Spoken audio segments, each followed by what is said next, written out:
On ne peut pas être jugé parti, mais peut-on juger quelqu'un qui prend parti? Alors, à vous de juger.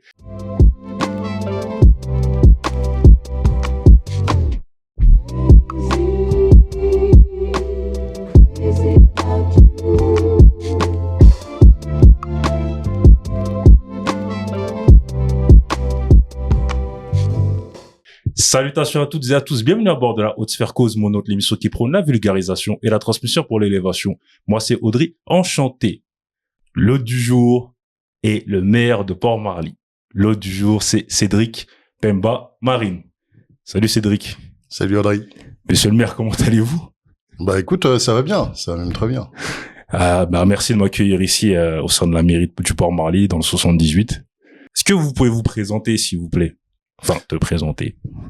Alors, moi, Cédric Pemba Marine, je suis jeune depuis longtemps, donc j'ai une quarantaine d'années, et plus d'heures, non, j'ai 42 ans. J'ai grandi au Port-Marly, la ville dont on aime à dire que c'est la ville la plus belle du monde, que dis-je, de l'univers. Voilà. En tout cas, c'est vrai que c'est une très belle ville, en tout cas, je le confirme. On va revenir sur le parcours. Comment on en arrive à devenir maire du Port-Marly, justement? Tu vois, je me pose encore la question moi-même. Certainement avec une dose d'inconscience et la fibre de l'engagement qui a été transmise par la maman. Et on y arrive, en fait, mais c'est comme tout dans la vie, c'est une succession de rencontres. Il y a des choses qui nous appartiennent, c'est des choix qu'on fait, mais il y a aussi beaucoup qui a à voir avec la providence, la bonne étoile, les forces supérieures, comme certains aiment à les appeler. Moi, je suis un enfant gâté de cette terre, de cette république, de manière générale. J'ai débuté dans le domaine associatif avec des potes qui avaient fondé une association tournée vers la jeunesse de la ville, la jeunesse Marly-Portaine, ça s'appelait Association de la jeunesse Marly-Portaine, qui était une superbe aventure, qui faisait du sport, mais pas que, qui est vraiment... sa préoccupation, c'était d'accompagner les jeunes de la ville. Et c'est comme ça que j'ai été remarqué avec un pote à moi, Nabil, par Madame le maire de l'époque, Marcel Gorgès, une mère à poigne, une dame extraordinaire. Au début, je doutais, moi, la politique, c'était pas trop mon truc, et elle a réussi à m'inoculer le virus, à tel point que 18 ans plus tard, je suis encore ici. Mais donc l'engagement associatif, parce qu'il y en a beaucoup qui commencent par l'engagement associatif, ça mène inexorablement à la politique, finalement, l'engagement associatif. C'est de la politique quelque part. Ouais, en fait, ouais, je crois que t'as raison. Ça mène pas forcément au type d'engagement politique avec un mandat électif comme celui-ci, mais c'est de la politique en fait. C'est s'occuper de la vie de la cité, c'est s'occuper de son prochain, s'occuper des autres. C'est la même chose en politique, c'est ça. Et il y a beaucoup de bénévoles dans le tissu associatif qui font en fait de la politique, au sens où ils s'occupent de la cité. Et donc après l'engagement associatif, comment t'en viens justement à la mairie? T'es devenu conseiller municipal, je crois, à 24 ans, il me semble. Ouais, je deviens conseiller municipal à 24 ans. En fait, je suis approché à 23 ans par Madame le maire, avec qui nous approche mon pote Nabil et moi. Je suis dans cette association que j'aide à structurer. Je sais pas, j'ai toujours eu cette appétence-là pour organiser les choses, structurer les organisations. Fluidifier ce qui peut l'être et à l'époque je m'y colle une association qui avait été créée alors que j'étais mineur, mais moi ça m'intéressait. Dès que j'ai pu m'engager et prendre des responsabilités dans l'association, je l'ai fait. Donc j'ai structuré des trucs et puis on allait réclamer à la mairie plus fort parce que structuré, on allait réclamer un peu plus à la mairie à chaque fois. Et c'est Madame le maire qui a le culot que seule elle savait avoir, qui vient nous voir en nous disant hey, plutôt que de râler, est-ce que ça vous dit pas de venir voir de l'autre côté un peu comment ça se passe? Bon, à l'époque, je dis, la politique, c'est pas ma tasse de thé. Pour moi, c'était tous des mythos. C'était vraiment pas mon truc. J'ai grandi dans un milieu privilégié où bien des camarades parlaient de politique. Mais moi, c'était pas tellement mon truc. En plus, c'était une mère de droite, moi, qui était, j'étais un jeune issu, je suis un jeune issu de milieu plutôt populaire qui a manqué de rien, et puis populaire. Et donc, je me disais, ma place, c'est plutôt à gauche, quoi, s'il fallait choisir. Et force est de constater qu'elle a réussi à me prouver qu'en fait, droite-gauche, ça c'est des foutaises, et que quand on veut s'engager pour faire des choses, il y a moyen de le faire. Et surtout au niveau local. Donc finalement, comme tu disais, t'as inoculé le virus de la politique. Et aujourd'hui, toi qui disais que c'est tous des mythos, etc., Quel est le bilan? Le bilan, c'est tous des mythos. Non, je crois qu'il y a des gens sincèrement engagés. Moi, je l'ai découvert assez rapidement. Si tu veux, le premier mandat que je fais, je suis conseiller, je suis délégué au sport. À une époque où il n'y a pas toutes les infrastructures qu'il faut sur la ville. Et donc, je participe à la construction d'un gymnase qui aujourd'hui est un outil qui sert magnifiquement les Marly-Portin. C'est un bel outil, ça a été super bien réalisé et ça vit très très bien aujourd'hui. C'est le gymnase, le complexe sportif d'Artagnan. Voilà. Donc pour moi à l'époque, je me dis en fait il y a possibilité de faire des choses. C'est mon premier mandat. Puis après je viendrai à l'éducation à la jeunesse parce que c'est des questions qui me tiennent à cœur. Et je vois qu'on arrive à faire des choses dans la discussion, dans l'échange, au-delà des barrières partisanes. Et en fait, je rencontre à cette occasion tout plein de gens engagés dans ces domaines-là. Et il y a de tout. En vérité, c'est comme dans tout. C'est un petit bout de la société, le monde politique. Et donc, il y a des gens plus ou moins engagés honnêtement. Je crois une majorité quand même qui, au départ, parce que vu ce qu'il faut essuyer comme coup, engagés très sincèrement. Je peux pas croire que leur engagement soit pour autre chose que pour les autres. Alors, on y trouve notre compte, c'est assuré. On le fait avant tout pour les autres, mais on y trouve c'est un accomplissement personnel qui est quand même extraordinaire, qui est hyper nourrissant quand tu as la chance de te lever le matin et de te dire que tu peux être utile à l'autre. C'est quand même un privilège. Il y a beaucoup qui se demandent tous les jours quel est le sens de leur vie. Ben moi, cette question-là, j'ai pas à me la poser et je crois que les élus de nos territoires ont moins à se la poser que d'autres. Et donc non, il y a de tout. Il y a des gens pas très honnêtes, comme il y a des gens, et j'espère qu'ils sont une majorité, même si elle est moins bruyante que le reste. Il y a des gens très très sincères dans leur engagement. Donc, tu avais quand même beaucoup de latitude dans ce que tu voulais faire, finalement. Tu as laissé beaucoup de latitude. J'ai eu plus de latitude que ce que j'avais pu espérer. Et vraiment, ça a été le déclencheur. C'est ce qui m'a convaincu de l'idée de continuer après. Mais j'ai été aussi conscient des freins qu'il pouvait y avoir. Lesquels? Les freins, t'as des freins déjà sur l'organisation d'une administration, c'est pas rien.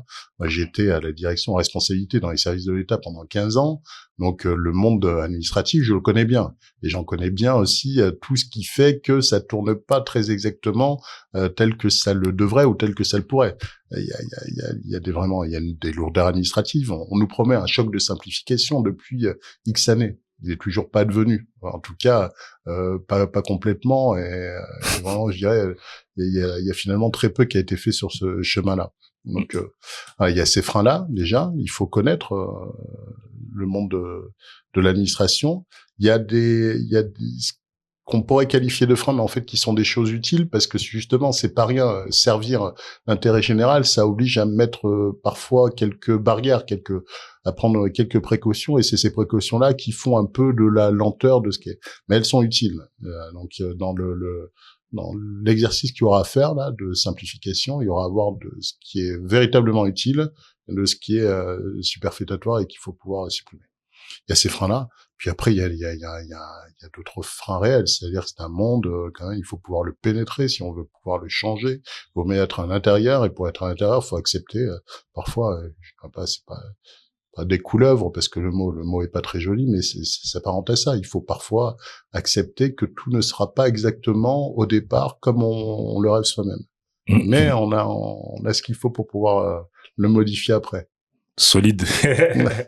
Mais qu'est-ce que la mère, elle a vu en toi pour te demander justement de travailler à ses côtés? Est-ce qu'elle a perçu quelque chose ou?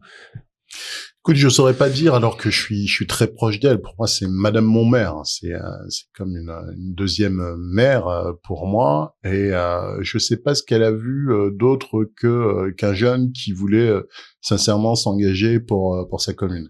Est-ce qu'elle a vu, et c'est ce que j'ai pu penser au départ, une opportunité, parce que ce que je te dis, le pote qui était avec moi, c'est Nabil. Donc on va se parler très cash. C'était le noir et l'arabe qui venaient alimenter une liste conduite par un maire UMP à l'époque. Donc ça aussi, il a fallu se poser la question, mais qu'est-ce que vont en penser les copains? En fait, tu t'en fous quand tu peux faire les choses. Ce qu'en pensent les autres, ils regardent surtout ce que tu fais. Pas la coloration politique, pas le machin. Et Et pendant que d'autres étaient très attachés à regarder la coloration de la peau, les origines des uns et des autres, moi je me suis dit il y a un truc, en revanche, qu'elle m'a confié, c'est une responsabilité qui dépasse mon propre sort. C'est-à-dire que ce qu'on donne à voir de l'engagement, de la manière dont on mène cet engagement, Nabil et moi, Nabil a arrêté 6 mois après.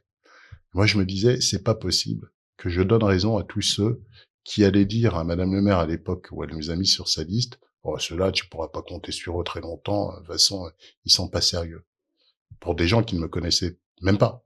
Ah, ils t'ont jugé directement. Oui, ils ont jugé directement. Ils ont jugé le jeune homme issu de la diversité, ça c'est clair, et ça s'est prouvé encore par la suite.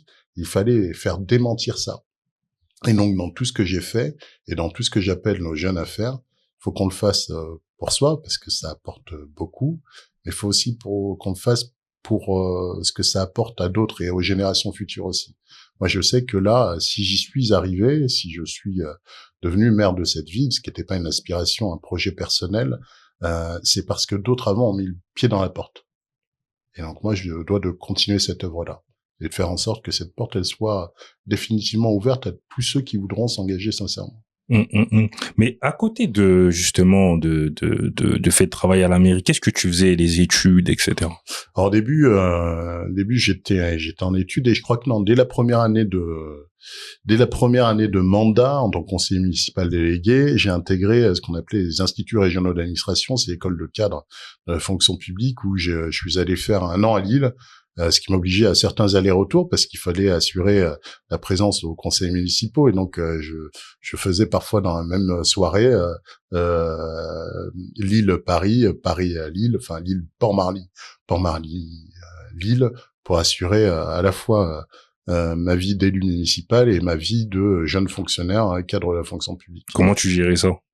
Tu sais, sans se poser trop de questions, parce que si on se pose trop de questions, c'est le temps qu'on passe à pas faire. Moi, j'ai toujours privilégié de faire que de me poser 10 000 questions. On est dans l'action. Il faut. Ouais. Donc, t'as fait mais, donc, au niveau des études, t'étais tu faisais des études et à côté, t'avais ce statut de conseiller municipal. Absolument. Je faisais des études. Enfin, c'est une école de formation, donc on est fonctionnaire stagiaire, puis après on devient fonctionnaire titulaire si on fait ses preuves à l'issue de la formation. Et de toute façon, moi très tôt, j'avais commencé à travailler. Je crois que j'ai commencé à travailler, j'ai tout juste 18 ans, okay. Animateur social, puis assistant d'éducation dans un établissement scolaire, et je me suis régalé de ces expériences-là parce que c'est des expériences que j'avais en parallèle de mes études. Pour moi, c'est important. J'ai une capacité d'attention extrêmement limitée à écouter des gens parler. Donc, les cours magistraux, pour moi, c'était la plaie. Donc, ce que je faisais, c'est je lisais les bouquins, les enseignants me donnaient les bouquins à lire, et je m'éclatais, et j'ai pu faire tout mon cursus supérieur comme ça et apprendre beaucoup. Et puis après, quand il a fallu passer les concours de la fonction publique par la Providence, par la bonne étoile, ça s'est bien passé parce qu'il y a une part de chance, il y a une part de travail certainement, mais et donc ça s'est bien passé et donc ouais, dès mes premières années à la mairie, j'étais aussi fonctionnaire, donc j'apprenais aussi beaucoup du fonctionnement du monde de l'administration. Tu disais que tu étais conseiller municipal, en quoi ça consiste? Alors conseiller municipal, hein. Au départ, en quoi ça consiste? La perception que je m'en fais à l'époque, je savais pas trop le monde dans lequel je débarquais. Je découvre les multiples réunions auxquelles il faut assister, des réunions dans lesquelles il faut aller représenter la commune. Et finalement, c'est participation aux conseils municipaux, là où les décisions qui intéressent les affaires de la commune sont prises. C'est dans d'autres instances aussi où les communes sont regroupées, il y avait des syndicats intercommunaux. Donc je découvre un peu le fonctionnement de ce monde-là. Et puis localement, c'est aussi être au contact des siens, de sa population, entendre ce qui se joue pour être le mieux au rendez-vous des attentes des habitants. Et ça, c'est pas rien. C'est facilité quand on est un enfant de la ville. J'ai grandi ici. Les habitants, je les connaissais. Et j'ai toujours eu à cœur qu'on se parle le vrai.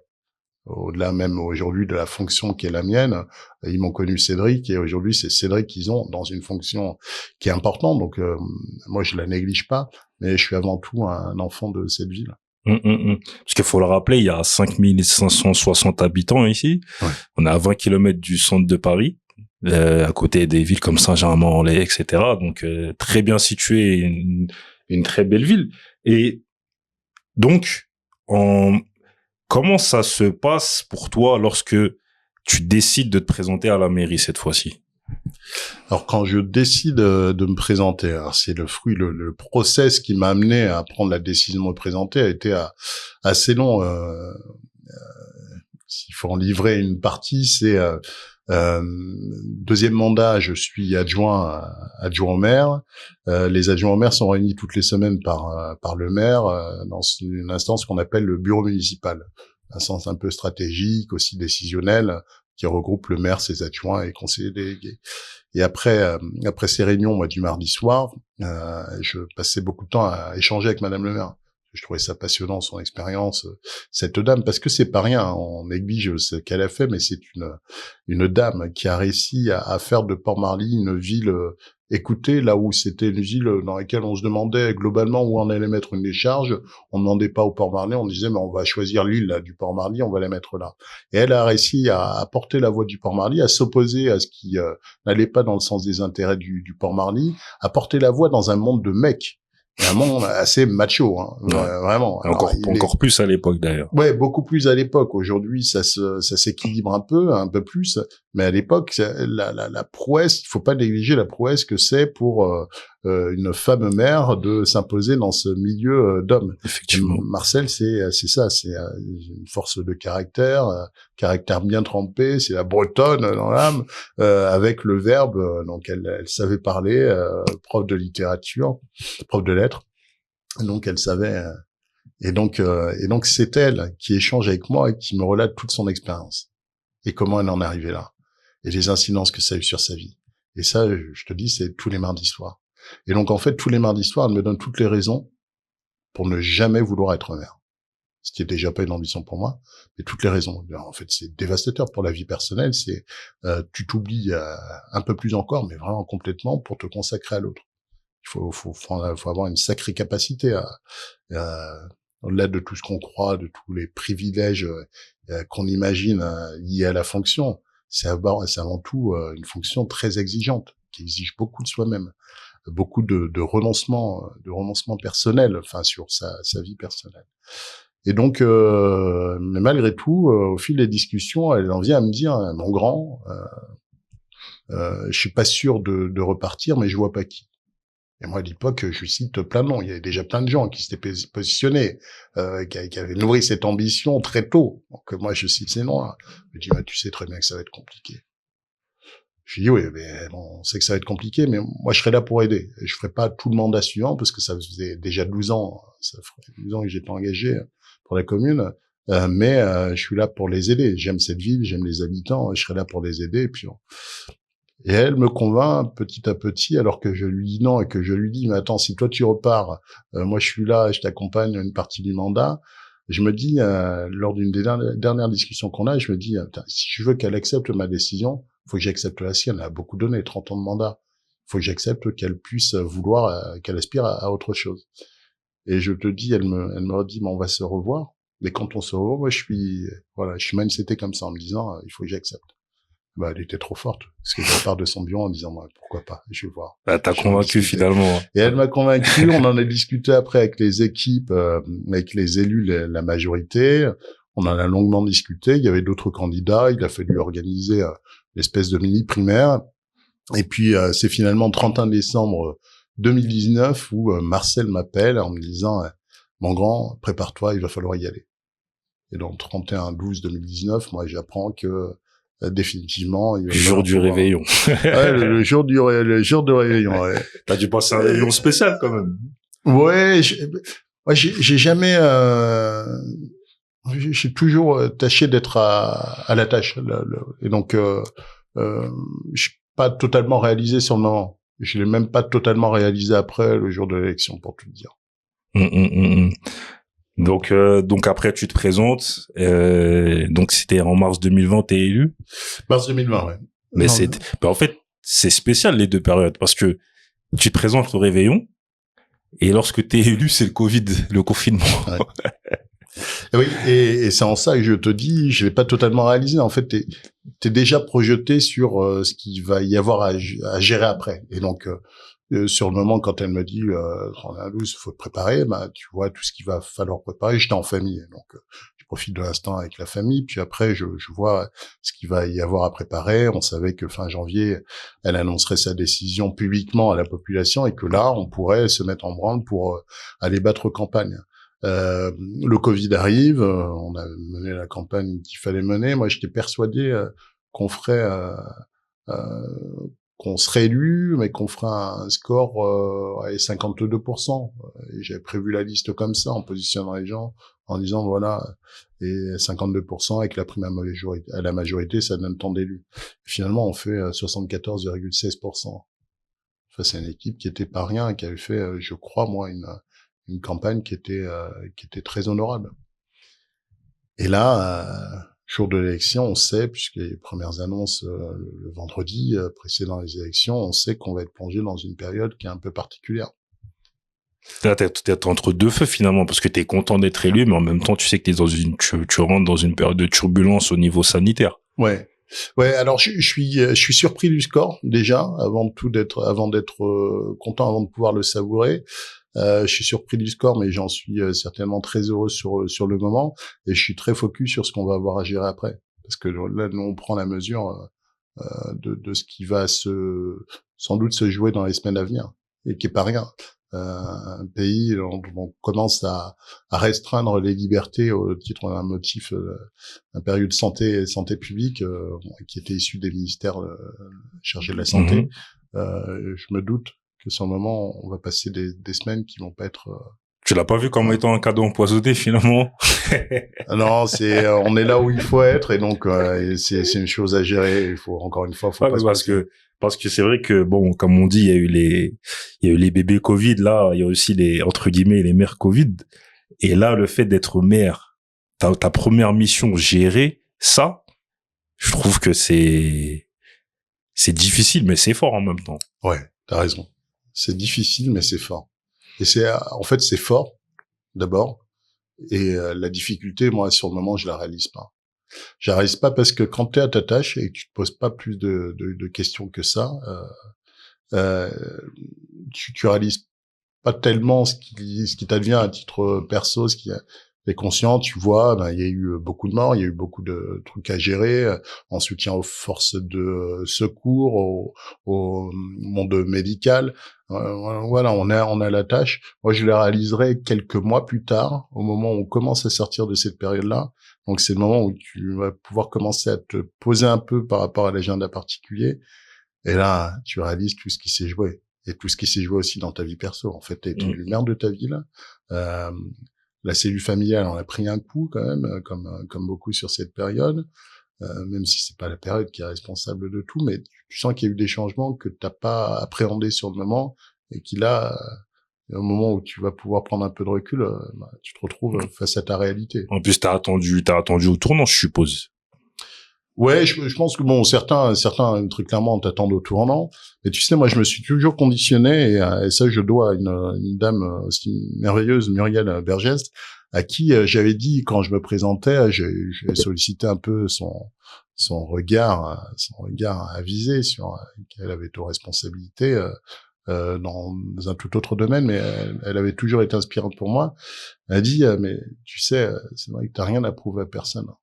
En fait, parce que toi, t'as toujours fait ce qui soit ta tâche, fais, et c'est comme ça que tu prouveras, que les gens verront que t'es en capacité de... Et c'est vrai, toute l'énergie qu'on prend à se dire, mais comment je vais prouver aux gens, c'est l'énergie qu'on consacre pas à faire les choses. Et en fait, quand on fait les choses, les gens le voient. Ouais. Ah, mais le syndrome de l'imposteur, tu connais pas ça, toi?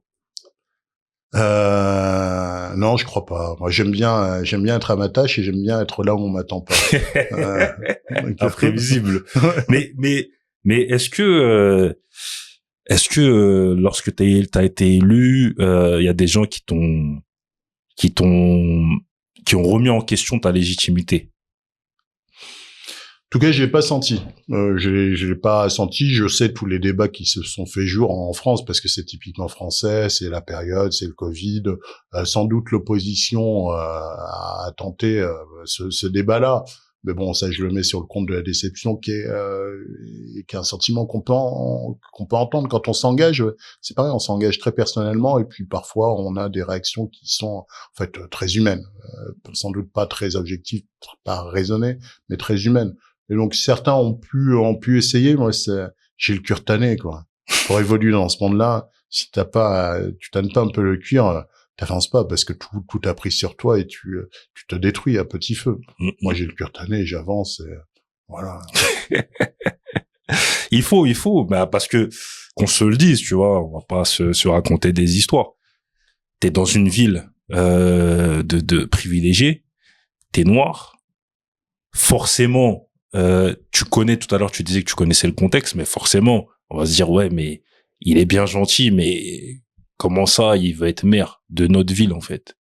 Moi, je le vois comme ça, tu vois. Ouais. Mais t'as raison, ouais, c'est des questions que je me suis posées pour être tout à fait précis, pour te dire très très sincèrement ce qui m'a convaincu là d'y aller. C'est- J'étais conscient de ça. Donc les réticences que j'avais, je voulais pas que la majorité qui avait fait un travail formidable depuis des années perde cette municipalité, si elle ne nous appartient pas, mais perde la possibilité de poursuivre le projet parce que un jeune homme noir se présentait. Moi, sur les élections précédentes, sur lesquelles j'étais pas grand-chose, j'avais droit j'étais pas grand-chose. J'étais en tout cas pas tête de liste. Et j'avais déjà droit sur les bulletins aux pires insanités parfois. Alors, pas le noir, le machin, les gens qui se lâchaient, rendant en plus leur bulletin invalide. Ils perdaient toute validité, donc bon, ça arrivait bien, ça me Vous avez faisait besoin de s'exprimer. rigoler. Ouais, c'est des bulletins nuls puisque tu t'exprimes et euh, mais c'est la raison pour laquelle je me disais, bon, 52%, c'est pas grand-chose. Finalement, l'histoire aura voulu que le score soit totalement autre. Et donc, ce qui m'a foncièrement, j'avais ces questionnements-là que tu évoques. Est-ce qu'un jeune homme noir dans ce coin ultra privilégié, voilà, c'est totalement à sa place, il est totalement légitime. La réponse était pour moi plutôt oui, mais fais attention, il faut pas que ce soit un chemin juste personnel. Et il y a autre chose qui m'a convaincu, c'est toutes les personnes qui elles aspiraient aussi à se présenter et quand on en discutait ensemble, alors que j'avais pas pris ma décision encore, venaient me raconter tous les projets qu'elles avaient pour moi. Avant même de me demander ce que je voulais, C'est incroyable. elles étaient là en train de me dire non, attends, t'es jeune là, c'est pas pour toi. Tu vas faire ça, moi je vais y aller. Et toi, tu vas faire ça, tu vas venir à mes côtés, comme ça, je vais t'aider à devenir député, je vais t'aider à devenir. Ouais, sans savoir quelles étaient mes aspirations, ce que je voulais faire. Mais est-ce que justement, par rapport à ce que tu dis, est-ce que tu voyais de la crainte dans leurs yeux quand ils te disaient ça? Ils avaient peur que tu te présentes? Alors, j'ai pas perçu de la crainte, mais par contre, je trouvais ça fort de café qu'on vienne m'expliquer ce que je voulais pour moi-même, quels allaient être les projets que eux avaient pour moi. Et, avant tout, on en discute et puis on voit quelles sont mes aspirations et puis après on aurait pu vraiment en discuter plus largement. Donc voilà, je sais pas si c'est de la crainte, sans doute un peu, mais ça c'est parce qu'on connaît le sens de l'histoire aujourd'hui. Et tout à l'heure, tu as dit une chose intéressante, je rebondis là-dessus, tu parlais de renoncement par rapport au fait d'être maire, le fait d'avoir des renoncements qui soient d'ordre privé, familial, etc. Quel a été pour toi le plus gros renoncement que t'as dû sur lequel t'as dû mettre une croix par rapport à ce mandat-là? Ah ben tu renonces très clairement et beaucoup plus là en tant que maire, beaucoup plus qu'en tant qu'élu conseiller municipal adjoint au maire, alors que déjà c'est une part de renoncement qu'on a. C'est ta vie privée. C'est-à-dire que tu deviens pleinement personne publique. Et dans ta ville, tu es le maire. Tu es celui qui est là pour les autres. Parmi ceux qui sont là pour les autres, tu es celui qui est là pour les autres. Et donc ta vie ne t'appartient plus totalement. Parce que quand tu te balades en ville, tu peux pas refuser d'entendre celui qui va avoir... Moi, combien de fois je l'ai eu, y compris avec mes gamins, c'est « le maire, 2 minutes ». Et là, chaque personne va te saisir juste 2 minutes. En fait, tu sais déjà que ça va pas durer 2 minutes. Tu sais que le sujet qui leur semblera extrêmement important dans 3/4 des cas, en fait, c'est un sujet dont tu auras déjà entendu parler X fois, parce que voilà, sans nier l'importance de ce sujet-là. Et en fait, c'est ça la vie de maire. Et il faut l'accepter parce que on fait ça pour les autres avant tout. C'est le prix à payer. Ouais, c'est le prix à payer. Et si on n'est pas OK avec ça, ou si on a besoin, parce que très humainement, on a besoin aussi de pouvoir souffler, de pouvoir se décharger de cette charge mentale permanente. Moi, le parti que j'ai pris, alors je peux très peu le faire, mais je pars, je profite du week-end pour partir, pour me rendre ailleurs. Si t'as besoin de souffler, voilà, tu sais que ce sera plus dans ta ville où tu souffleras. Après, tu dois être dispo 24/24, 7 jours sur 7 aussi en tant que maire. T'es dispo 24/24, 7 jours sur 7. Et je me dis, bon, il y a des gens qui viennent te demander, mais en fait, il y a des moments aussi très nourrissants. Moi, le fruit de la décision, enfin, le chemin qui m'a amené à prendre la décision de me présenter là, c'est aussi beaucoup de rencontres avec les habitants, à un moment où j'étais extrêmement épuisé. On m'aurait vu en fin d'année dernière. Je disais, moi, j'en peux plus, quoi. J'ai plus de vie.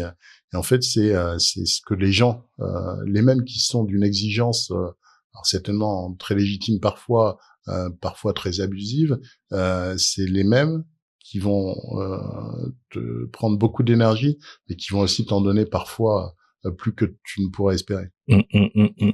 Et quelles ont été les embûches ou les bâtons dans les roues que t'as connus en tant que maire? T'en as pas eu?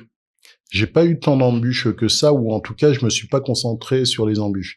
Tu sais, moi, j'ai coutume de dire, et je le disais à mes potes avec lesquels j'ai grandi, en fait, on aura sur notre chemin, et qu'on se parle toujours cash en tant comme dans ce pays, on aura des barrières qui nous sont mises. Et c'est pour cette raison-là qu'il faut pas que nous-mêmes on se mette des barrières, et notamment des barrières psychologiques, parce que c'est ces pensées limitantes, parce que c'est celles-ci qui sont les plus dures, c'est celles qui sont les plus résistantes, c'est celles avec lesquelles pour lesquelles il nous faudra déployer la plus grande énergie si on veut les dépasser. Et donc à partir de là, moi je me mets pas de barrière, j'avance, et ceux qui essayent, j'ai appris à être agile, et donc on y va avec agilité. Faut se mêler à ce monde-là, faut accepter ce qu'il est, faut accepter les gens tels qu'ils sont. On est tous avec nos qualités et nos défauts, faut l'accepter. Et c'est ce qui aide à avancer. Hein. Et au niveau de justement de ces années-là, 2020-2026, ton bilan, comment tu le vois? Oh là là, c'est catastrophique. En termes d'énergie, c'était laborieux. C'est-à-dire que ça m'a fait une énergie folle. En termes de bilan de réalisation, je crois qu'on a honoré à peu près tout ce qu'on avait promis, à quelques exceptions près, et pour lesquels on redoublera d'énergie pour pouvoir les concrétiser. Je pense à des sujets sur lesquels on n'a pas pleinement la main, mais sur lesquels il faut justement qu'on puisse trouver l'ingéniosité, la créativité pour y apporter des solutions, des sujets qui sont rencontrés dans tous les territoires. Par exemple, j'ai beaucoup de médecins sur la commune, tous partis à la retraite en même temps, c'est un sujet de préoccupation majeure, même si on arrive à trouver des solutions alternatives, là, très ponctuelles, c'est un problème, et c'est un problème qui est national. Donc le bilan est plutôt très bon, il est même très bon. J'ai la chance d'avoir pu m'appuyer sur des équipes, à la fois des fonctionnaires remarquables, qu'il a fallu challenger. Il a fallu les sortir de leur zone de confort, et là encore, on continue de les sortir de leur zone de confort pour justement qu'ils se convainquent que ce qu'ils ont à servir, c'est un truc qui nous dépasse tous. Et des élus, pareil, il faut les convaincre de la même chose, et c'est des élus sur lesquels j'ai pu compter du premier jour du mandat, je l'espère, puisque le mandat s'achève dans quelques semaines, jusqu'au dernier jour du mandat. Et ça, pour un maire, c'est indispensable. Tout le monde me dit, oh, c'est fort et génial ce que tu as fait. Et en fait, non. Véritablement, j'ai rien fait tout seul. Je l'ai fait, tout ce qu'on a réussi à faire, je l'ai fait parce qu'il y a eu ces équipes-là qui étaient hyper mobilisées, et parce que la population a répondu présent, comme elle continue à répondre présent. La réalisation dont tu es le plus fier dans ta ville? Être parvenu à restaurer du lien social, à faire en sorte que les gens se rencontrent un peu plus. Ça, pour moi, c'était le plus important, au-delà de tous les travaux qu'on a pu faire.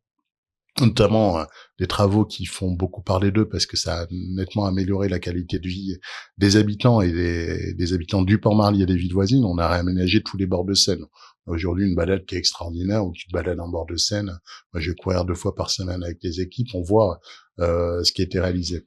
Et bon, après, sur la fierté, tu sais, chaque année, je reçois les nouveaux habitants. Il y a un petit film qui a été préparé par les services. Parce que quand t'es plongé dans l'action, t'as pas le temps de voir tout ça. Et ce petit film que je regarde, la dernière fois, je me dis, bah ouais, attends, mais c'est dingue. En fait, en 6 ans, tout ce qu'on a pu faire. Plein de trucs qu'on a fait. Le recul. Les améliorations sur les habitants, on a créé un espace de vie solidaire où les habitants se rencontrent, ça marche formidablement. C'est de l'intergénérationnel, pas juste, on n'invoque pas juste, c'est dans la réalité, c'est vraiment des générations qui se rencontrent et ça vit bien ensemble. Moi, j'ai un attachement et je le dis à tous ceux qui veulent rejoindre l'équipe là. Je dis, moi, ce que je veux, c'est que globalement, si t'aimes pas ton voisin, c'est pas juste parce que tu le connais pas, que tu lui as jamais parlé. Je préfère que vous vous rencontriez et que tu l'aimes pas parce que tu lui as parlé, globalement, tu trouves que c'est pas un mec plaisant et que réciproquement, il peut penser la même chose, plutôt qu'on ne s'aime pas parce qu'on ne se connaît pas. Il y a rien de pire. C'est ça qui est dévastateur. Au niveau mondial, c'est ça qui est dévastateur. C'est quand on ne connaît pas et qu'on se fait un jugement sur un. Alors qu'en vérité, quand on a la chance de se rencontrer, d'échanger, de vivre ensemble, réellement, de vivre parfois les mêmes difficultés, de vivre les mêmes moments de joie, ben c'est ça qui fait qu'on fait, on fait cité, quoi, on fait ville-village. Et il se produit des trucs mais formidables, des trucs qu'on n'imagine pas quand les gens se rencontrent. Alors c'est bien, c'est très très bien. Et donc là, tu as décidé de te représenter pour les élections municipales. Quelle est ta vision, tes projets pour un prochain mandat potentiel? Alors ma vision, c'est ce que je disais aux équipes là, les équipes qui repartent et ceux qui veulent nous rejoindre. En fait, on va pas se raconter des histoires. Je vais pas partir sur un truc où soi-disant on irait au contact d'une population, au contact de laquelle on n'aurait pas été pendant 6 ans. On a été pendant 6 ans au contact. On a fait que ça. Donc moi, je vais pas feindre une campagne avec des groupes, avec tout plein de promesses. En fait, la seule promesse, c'est si vraiment ça vous a plu, si ce qui a été fait vous a convaincu qu'on était la bonne équipe à la bonne place, je vous propose de poursuivre ensemble, de poursuivre et d'amplifier ce qu'on a pu faire, de continuer de travailler sur les quelques sujets sur lesquels on n'a pas pu. C'est simplement ça. Et avec toujours le même état d'esprit, c'est faire en sorte qu'on vive ensemble. Et vraiment, c'est le seul attachement que j'ai. Est-ce que le fait que tu sois maire du Port-Marly, ça suscite des vocations pour des gens qui te ressemblent, des gens qui diraient j'aimerais bien être comme Monsieur le maire Cédric Pemba-Marine. Est-ce que t'as vu ça dans les yeux de certaines personnes? En tout cas, j'espère parce que tu vois, dans ce que tu dis, il y a un truc qui est parfaitement juste, c'est que qui résonne avec ce qu'on disait tout à l'heure, c'est pas pensée limitante. On se dit ça c'est pour moi, ça c'est pas pour moi. Mais les gars, faut qu'on aille partout, on nous attend pas. On t'attend pas là. Tu estimes que toi aussi tu peux te rêver en étant, mais faut y aller. Et donc moi je veux donner au moins l'espoir, le signal à ceux qui croiraient que tout ça c'est réservé à certaines personnes plus que d'autres. En fait non, on est dans ce pays formidable dans lequel en fait tout est possible à partir du moment où on s'en donne les moyens. Et vraiment, on s'en donne les moyens. Alors ça veut pas dire qu'il y aura pas des difficultés, parfois plus de difficultés pour certains que pour d'autres, mais je dis que quand on y met l'énergie nécessaire, parfois beaucoup d'énergie, on arrive à assez fort.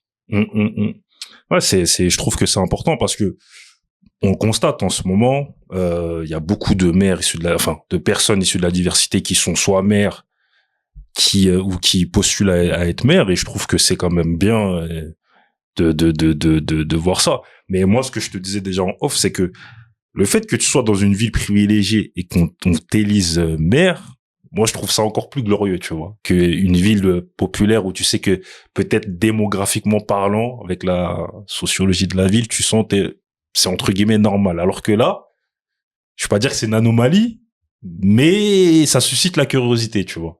Plus. Ouais, ça c'est parce que moi j'ai des habitants incroyables, incroyables. Et puis on aurait pu croire c'est un coup d'essai.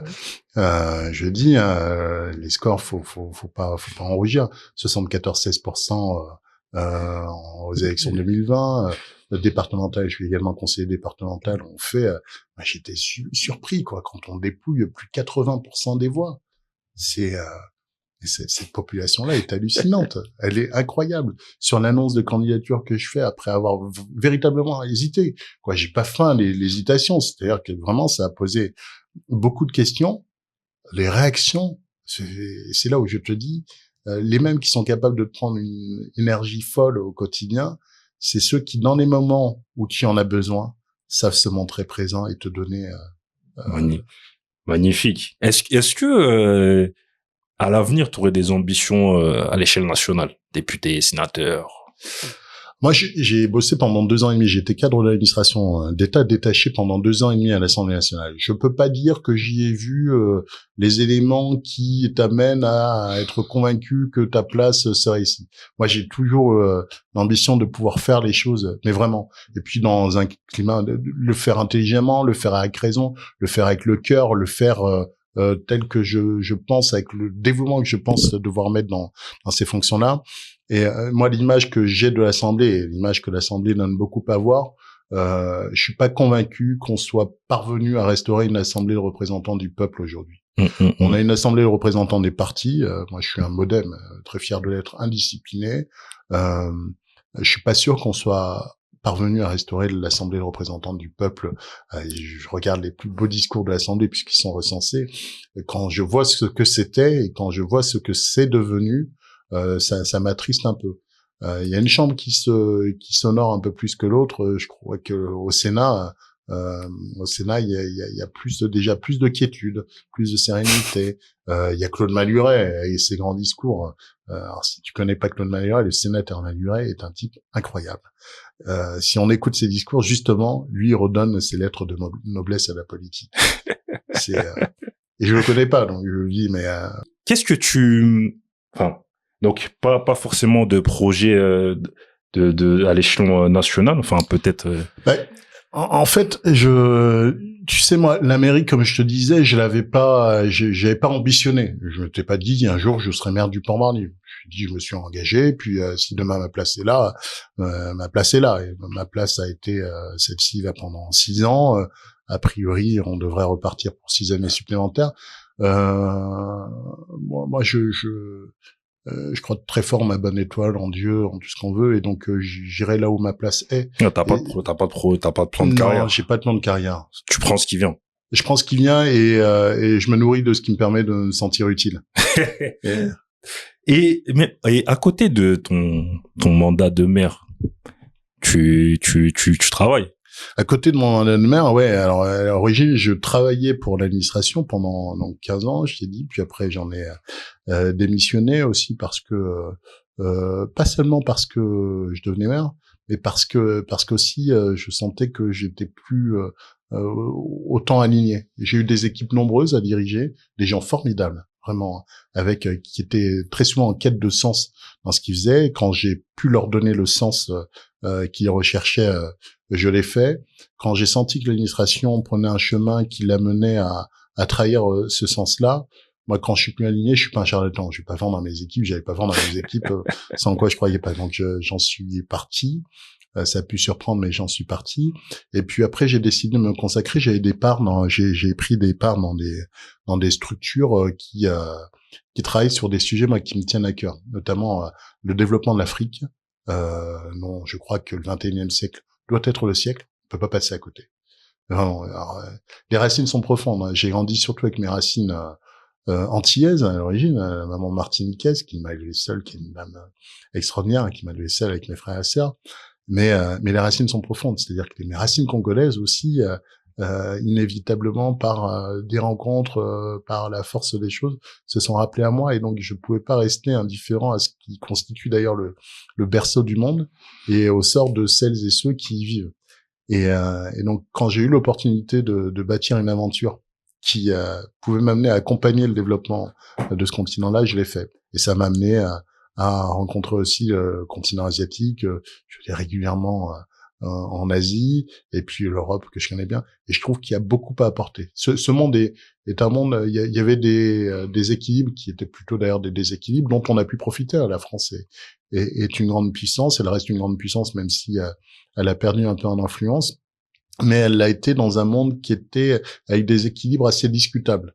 Et là, moi, je crois que je peux pas passer, puisqu'on est de passage, je peux pas être de passage et constater les inégalités à travers le monde et ne rien faire. Et donc, j'ai pris cet engagement-là. Ça me prend beaucoup de temps. Je vais une semaine par mois à l'étranger, à la rencontre de ceux qui décident, justement, pour pouvoir apporter ma pierre à l'édifice. Très très bien. Cédric, on a une rubrique lecture ici. Est-ce que tu aurais 3 livres à recommander, peu importe les thématiques, carte blanche? 3 livres à recommander. Alors là, tu vois, je vais sécher parce que je me rappelle plus du nom de l'autrice, mais c'est une autrice une auteure qui m'a beaucoup marqué. Elle a écrit des livres qui étaient, si tu me permets de chercher, Dernier kilomètre. Ah, Maud Ankoua. Exactement. Et elle a écrit Dernier kilomètre et c'est pas Dernier kilomètre, c'est Kilomètre zéro. C'est ça. Et il y a pas que Kilomètre zéro. J'ai lu un autre de ses livres passionnant. Écoute, je m'y suis plongé. C'est simple. En une soirée, moi qui ai très peu de temps pour lire, j'ai savouré Plus jamais sans moi. Ouais. Et il s'appelle Plus jamais sans moi. Écoute, ces 2 livres-là sont déjà formidables. D'une inspiration. Ouais, pour moi, ça a été un moment de pur plaisir. Je les ai littéralement avalés, dévorés. Donc voilà, ça fait 2, ouais. Ouais, ça fait 2 livres. Et après un 3e éventuellement. Après, si t'en pas, c'est pas grave. Non, après là, il y a un livre que j'essaie de terminer. Non, là aussi, parce que tu me le demandes, ça va m'échapper. C'est le livre de Pierre Gattaz qui a écrit Enthousiasmez-vous, mais je sais plus si c'est celui-ci. Non, il a dû en écrire un autre là je suis allé acheter. Pierre Gattaz, qui est un type, donc ancien patron du MEDEF. MEDEF, ouais. Qui habite au Vésinet, où la famille est issue du Vésinet. J'ai eu l'occasion de le rencontrer parce que je trouvais qu'il communiquait bien sur les réseaux. Enfin, c'était tout à fait intéressant. Qu'on soit d'accord ou pas d'accord, pas toujours d'accord. Parfois, ça paraissait rude mais je trouve que c'est tout à fait intéressant. Et je crois que ce genre de personnage a un rôle à jouer dans le sursaut qui est attendu de notre pays. Et c'est même pas de la politique au sens politicien ou partisan que de dire ça. Je trouve qu'on mériterait à échanger plus. Ça, on a beaucoup voulu segmenter, sillonner les mondes, dire le monde, le politique ne doit pas parler à l'entreprise, doit pas parler. Alors qu'en vérité, tous ces mondes-là sont intrinsèquement liés. Et puis on demande aux politiques de prendre des décisions pour les autres mondes. Donc faisons en sorte que tout le monde se parle et que les décisions prises servent un truc commun, un objectif commun. Il n'y a pas d'opposition à avoir. Écoute, la tradition ici, c'est que l'hôte repart avec un livre. J'ai un livre pour toi. Ah, t'es formidable. J'espère que tu ne l'as pas déjà. Le voici. Est-ce que tu peux l'ouvrir devant la caméra, s'il te plaît? Tu es exceptionnel. Tu vois, c'est ça l'histoire de ma vie. C'est une succession de rencontres, des trucs que t'as pas prévus et ça te nourrit. Est-ce que tu l'as? Non, je ne l'ai pas. Et ça, là, tu me fais bien plaisir. Ouais. Donc, Histoire des Antilles françaises par Paul Butel. Génial. Voilà. Superbe. La seule histoire complète des Antilles disponible en poche. Super. Alors, mais tu vois, tu raisonnes, tu fais appel à mes racines, c'est un truc puissant. Merci On aurait pu ajouter une racine congolaise, mais bon, on a... Ah, c'est une bonne partie de mes racines, et de toute façon, les Antilles, les populations des Antilles trouvent aussi leurs racines en Afrique. Mais tu sais qu'au début, je pensais que c'était, ton nom de famille était, parce que je savais pas que tu étais d'origine congolaise. Moi, je pensais que c'était un nom, parce qu'il y a beaucoup d'Antillais qui ont des noms à consonance congolaise, mais qui ont pas un ascendant direct congolais. Tandis que toi, j'ai appris que c'était ton papa, justement, qui était congolais. Et j'ai dit, waouh, tu sais, j'ai entendu un podcast, et, donc les funérailles des tabous pour ne pas le citer. Et à un moment donné, j'entends, mon père est d'origine congolaise. J'ai sursauté comme ça. Je me suis dit, wow! Et ouais. Et franchement, c'est une bonne chose. Donc, en tout cas, bonne lecture à toi par rapport à, bonne lecture, en tout cas. Bon, merci beaucoup. Je t'en prie. J'ai quelques dernières questions. Oui. Par rapport à l'engagement, les jeunes, qu'est-ce que tu quel conseil tu donnerais à un jeune par rapport à l'engagement politique? Parce que c'est Stéphane Hessel qui disait, mais engagez-vous. Indignez-vous. Il l'appelait à l'indignation. Franchement, ce type-là, il a écrit, tu sais, des petits manifestes. Indignez-vous, engagez-vous. Ouais, le temps d'indignation, ça tout le monde. C'est peut-être le plus facile. C'est peut-être le plus facile de s'indigner. Ce qui est plus difficile dans l'indignation, c'est de ne pas avoir l'indignation sélective. Il faut s'indigner des choses qui méritent l'indignation. Et après, il faut s'engager. C'est pas le tout. C'est pas le tout de faire les constats, de dresser les constats, d'avoir une vision. Après, il faut s'engager. Et en fait, l'engagement municipal, c'est certainement le plus beau des engagements. Il y a le CMJ, je crois, c'est ça, le Conseil municipal des jeunes. On a un Conseil municipal des jeunes, ou Conseil des jeunes, qu'on a appelé Conseil des jeunes, parce qu'on a à cœur de faire en sorte que les jeunes puissent exprimer leurs besoins, et les besoins que je maîtrise moins. Moi qui suis jeune depuis très longtemps, je maîtrise moins bien que même. Donc on a Conseil des jeunes, qui est ce qu'il est, qui est appelé à se développer, aussi à évoluer. Et c'est une bonne première initiation. Et après, très rapidement, quand tu as 18 ans, tu peux rentrer au conseil municipal. Le plus jeune de mes élus avait 18 ans. Il a pas fait tout le mandat pour des raisons qui lui appartiennent, mais il avait 18 ans. Et moi, c'est une fierté, ça, d'avoir des jeunes qui s'engagent. Parce que c'est dire que tu consacres du temps à l'autre. Après, c'est les convaincre aussi de pouvoir s'engager dans la politique, dans la gestion de la ville, poser des problèmes, etc. Est-ce que tu as déjà été délégué, toi? Délégué de classe? Ouais. Non, j'avais pas. Alors, c'est un peu particulier. J'avais pas été délégué de classe, mais j'ai été président du foyer des élèves, le truc à l'époque. Et j'avais pris. Je crois que j'en avais pas fait grand chose de ce rôle-là, mais c'était intéressant. Je participais au conseil d'administration. Puis maintenant, c'était il y a fort longtemps. Mais je me souviens avoir eu ce premier engagement dans ma vie, dont je garde des bribes de souvenirs. Et quelle a été la réaction de ta famille lorsque tu as été élu maire?